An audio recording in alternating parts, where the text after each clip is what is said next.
Hello, কি অবস্থা সবার? আশা করি সবাই ভালো আছেন। তো আজকের যে ভিডিওটা, আজকের এই ভিডিওতে মূলত আমরা দেখব যে time complexity of any algorithm, অর্থাৎ কোনো একটা অ্যালগরিদমের টাইম কমপ্লেক্সিটি কীভাবে বের করতে হয় মূলত সেইটা আমরা দেখব। এবং একটা প্রোগ্রাম যখন আমি করতেছি, প্রোগ্রামটা করতে আমার কি পরিমাণ সময় লাগতেছে সেটা আমরা দেখব। এইটা হচ্ছে প্রতিটা প্রোগ্রামে বা ডেভেলপার বা কোডিং ইন্টারভিউ যারা দিয়েছেন তারা জানেন যে কম্পিটিশনের ক্ষেত্রে এটা কিন্তু অনেক বড় একটা ভূমিকা পালন করে, যে আমার প্রোগ্রামটা যত স্মুথ হবে, যত তাড়াতাড়ি রান করবে, তত তাড়াতাড়ি আমার এই প্রোগ্রামটা ভালো কাজ করবে। এবং এইটা আমার সফটওয়্যার ইন্ডাস্ট্রিতে বিশেষ করে অনেক বড় একটা ভূমিকা পালন করে, যে আমার প্রোগ্রামটা কী পরিমাণ মেমোরি খরচ করতেছে বা কত কম সময় আমার প্রোগ্রামটা রান হচ্ছে। তো এই যে টাইম কমপ্লেক্সিটি অ্যালগরিদম, এটা মূলত কয়েকটা ভাগ আছে। যেমন এইটা মূলত তিনটা ভাগে মূলত ভাগ করা হয়। এইখানে ভাগগুলোর কথা বলা আছে, যেটা হচ্ছে বিগ ও নোটেশন, বা এটা আমরা ও নোটেশন বলি, এটা হচ্ছে আপার বাউন্ড, এবং ওমেগা নোটেশন এটা হচ্ছে লোয়ার বাউন্ড, এবং থিটা নোটেশন যেটা হচ্ছে অ্যাভারেজ বাউন্ড। আর এইটা হচ্ছে মূলত asymptotic notation in complexity analysis of algorithm. এইখানে আমরা এই যে তিনটা ভাগ, সেই তিনটা ভাগ আমরা মূলত দেখতে পাচ্ছি, এবং এই তিনটা ভাগ মূলত কীভাবে কাজ করে পরবর্তীতে আমরা সেটা দেখব। পরবর্তীতে যদি যাই, এইখানে দেখেন এখানে একটা প্রোগ্রামের মূলত ফ্লো চার্টের আকারে একটা ডেমো দেয়া আছে। এটা মূলত হাতে আমি করে এক ছবি তুলে এটা আমি অ্যাটাচড করে দিয়েছি। তো এইখানে আমি যেটা বলেছি তা হচ্ছে সোয়াপ টু নাম্বারস। তো এইখানে দেখেন আমি দুইটা নাম্বারের ভ্যালুগুলো আমি সোয়াপ করবো, অর্থাৎ এক্সের ভ্যালু ওয়াইতে যাবো এবং ওয়াইয়ের ভ্যালু আমি এক্সে যাব। তো সেইখানে আমি একটা টেম্পোরারি ভেরিয়েবল নিয়েছি, যেখানে আমি এক্সের মানটাকে আমি দিয়েছি, দেন এক্সের মানটা তখন আমার ফাঁকা, দেন ফাঁকা বলতে যে এক্সের মানটা যেটা আমি এখন আছে সেইখানে আমি ওয়াইয়ের মানটা দিয়েছি, এবং ওয়াইয়ের মানটাতে আমি টেম্পোরারি ভেরিয়েবলে যে এক্সের মানটা দিয়েছিলাম সেটা আমি দিয়েছি। তো এইখানে দেখেন যে প্রত্যেকটা কিন্তু আমার যে রান টাইম যেটা খরচ হচ্ছে তা হচ্ছে 1 ইউনিট অফ টাইম। দেন এক্সের পরবর্তীতে যেটা, এখানেও আমার খরচ হচ্ছে 1 ইউনিট অফ টাইম, এবং ওয়াইয়ে যেটা হচ্ছে সেখানেও কিন্তু আমার দেখাচ্ছে যে 1 ইউনিট অফ 9। তো এইখানে প্রত্যেকটাতে আমার 1 ইউনিট অফ টাইম করে খরচ হচ্ছে।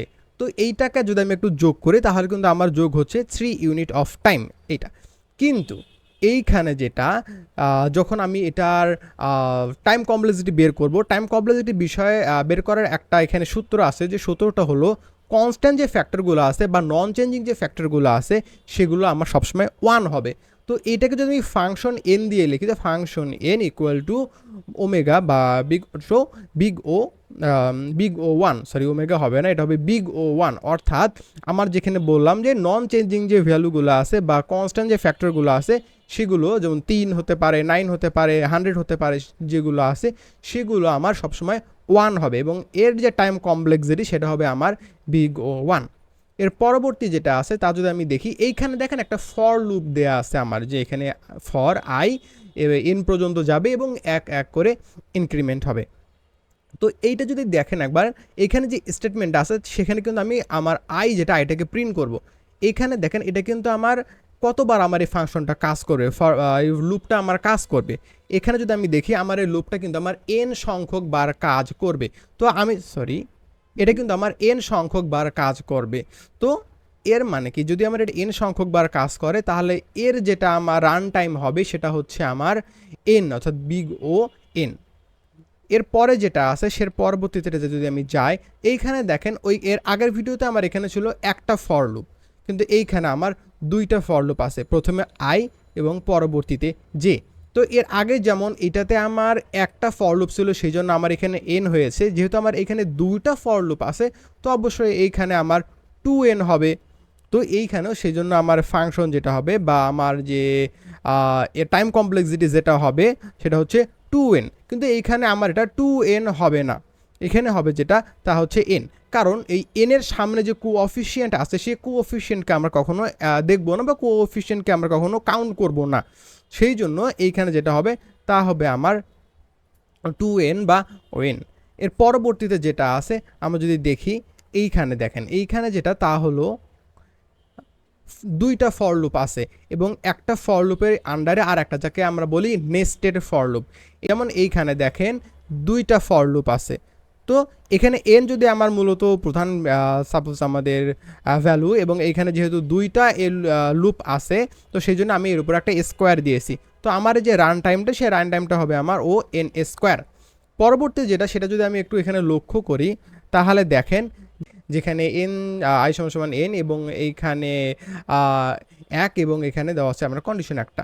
তো এই প্রোগ্রামে দেখেন, এই প্রোগ্রাম যে আমার রান টাইমটা, সেই রান টাইমটা হবে আমার হচ্ছে big O log two n. এখন এই লক টু এনটা কি, এইখানে দেখেন এখানে স্টার্টিংটা আমার স্টার্টিং এবং এন্ডিং যেটা দেয়া আছে, এইখানে যদি আমি রান টাইম দেখি তাহলে আমার প্রথমবার রান করার পর যেটা আমার আসবে n/2, পরবর্তীতে যদি আমি রান করি সেটা আমার হবে n/2 স্কোয়ার এবং 2 কিউব। এবং এটা কতক্ষণ পর্যন্ত চলতে থাকবে, এবং এটা ততক্ষণ পর্যন্ত চলতে থাকবে ততক্ষণ পর্যন্ত না এটা i লেস দ্যান 1 হয়।